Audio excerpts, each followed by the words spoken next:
Can you name some famous Freemasons like who are active in the world politics today?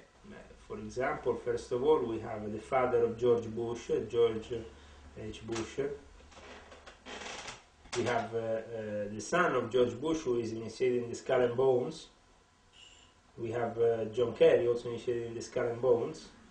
We have people like Kissinger, who used to be in the P2 Monte Carlo Lodge, and is still a very powerful character in world politics. We have people like Gordon Brown or Tony Blair. Gordon Brown was decided to be a prime minister. I remember already when I was in Kirby Lodge in October or November 2003, I already knew that Gordon Brown would become prime minister. That they were using Tony Blair for a period of time until they needed him, and then they would just flush him down the toilet and replace him with somebody that they think was more suitable for the moment. So Gordon Brown was already there at that time. This was said to me by people in Kirby Lodge 2818. Was a lodge full of bankers, people from banks. It was a lodge founded by the Bank of England, and I was part of it for a period of time. It was one of the many lodges I became part of during my course of my years in Freemasonry, because my previous mentor, Principe Liada, said you have to be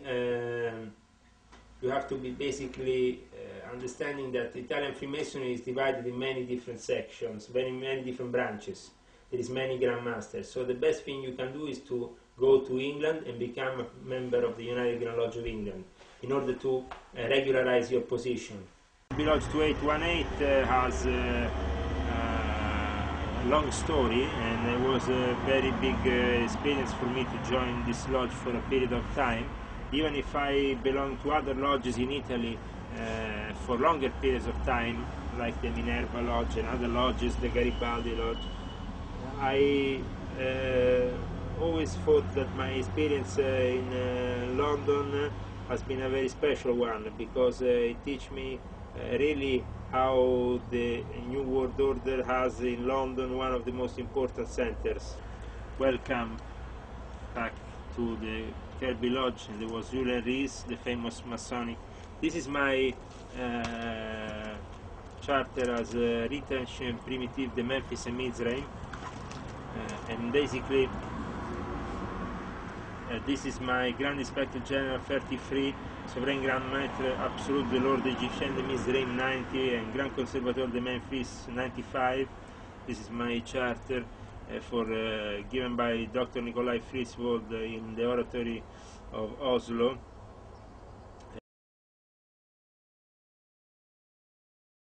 To get to the people who are really manipulating the whole thing, and those people are the usual families of Zionists and the Vatican, who is supporting them.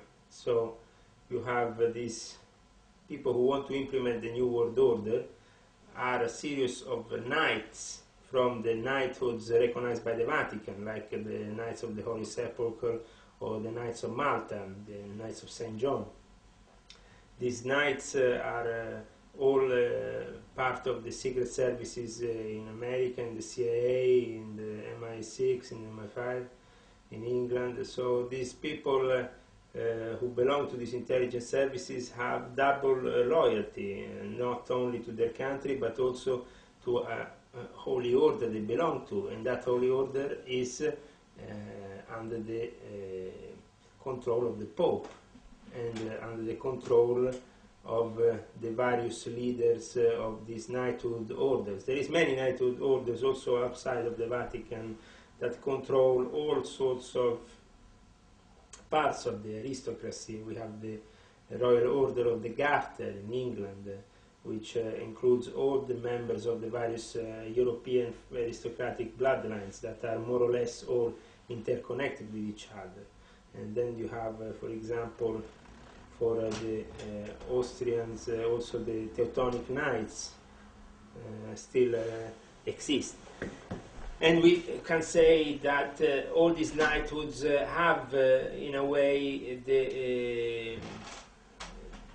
they function as a military structure invisible military structure that is not in the eyes of everybody, but only in the eyes of the people who know what is the significance of this cross put in a certain way, or this other color for this other garment, or whatever. They use special crosses, symbols to recognize each other, like they do in Freemasonry with the square of the compass.